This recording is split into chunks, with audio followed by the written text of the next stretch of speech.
Hey everyone, it's Katie. So I am showing you today what I've been working on, a simple, quick little project, and it's just an older notebook, and this is just for my personal use. I wanted a notebook to keep all of my tutorial instructions in that I watch, different things that I learn, embellishment tutorials, mini album tutorials, different things that I see on Pinterest. So kind of just my own little instruction slash idea book.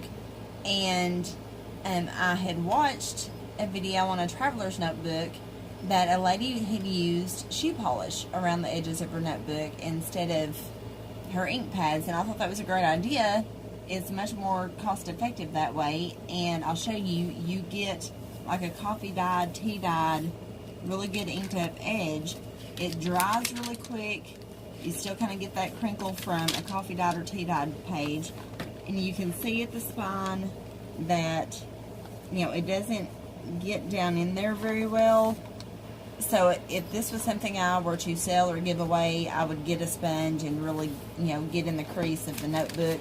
But since it's just for me, for my personal use, I'm not that concerned with it.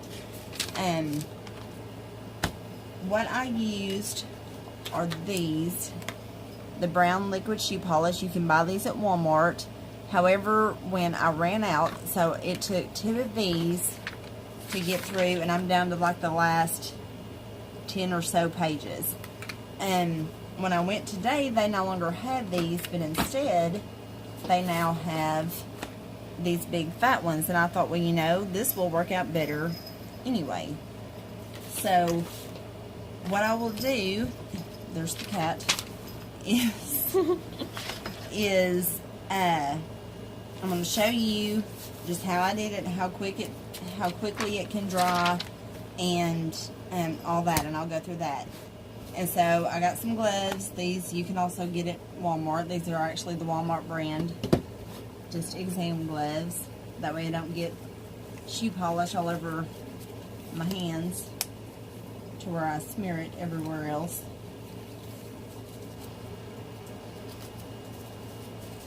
Okay, so we're just going to shake this up.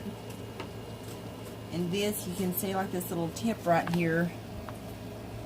And what you do, there we go. You just push down.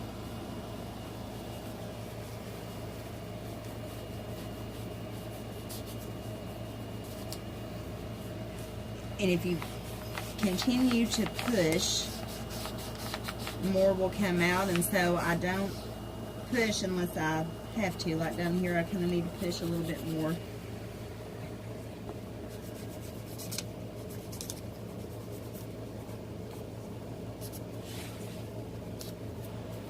And if the edges crinkle up, that's okay a little bit.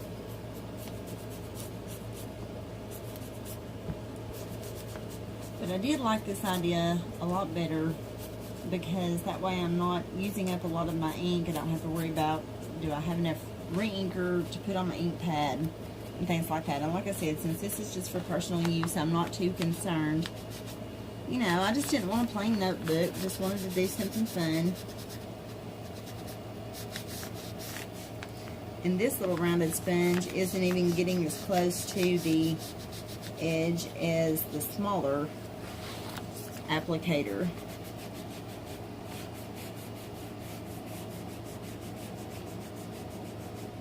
But it dries super fast.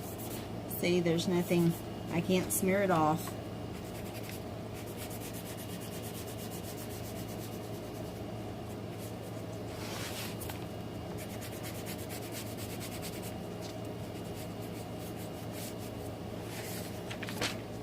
And just turn the page and keep going until you're finished.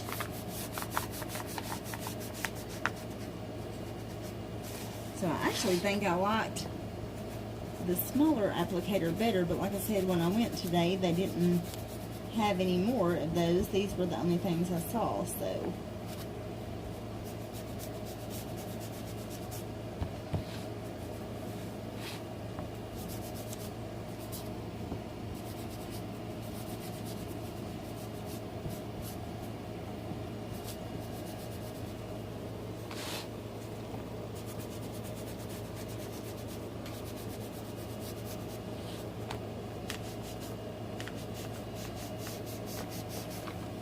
Yeah, the smaller applicators definitely got in this little, into the crease better, even though it still didn't get all the way to the edge.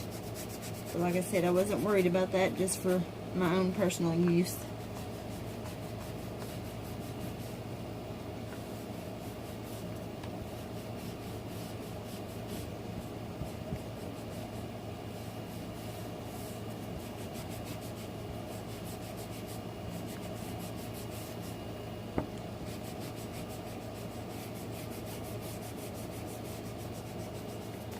So as soon as you're done, you can immediately turn the page. And since I'm only going around the edges, if it touches the other edge, that's okay. There's already ink, shoe polish, rather, not ink, on that edge. So it's not like you have to wait until it completely dries. And this will stay damp for a little while, but it's not anything major.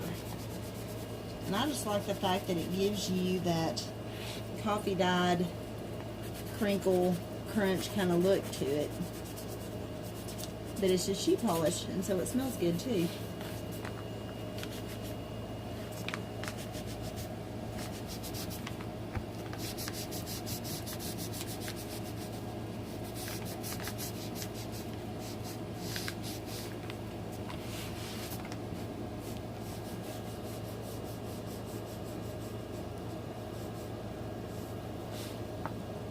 And I'm getting some on my table here, but it's not a big deal. This table I use at vendor fairs, craft fairs, and so it always has a tablecloth over it. So I would definitely recommend, when you do this, to have a plastic tablecloth underneath, or some type of work surface that you're not worried about getting ink or paint or shoe polish on.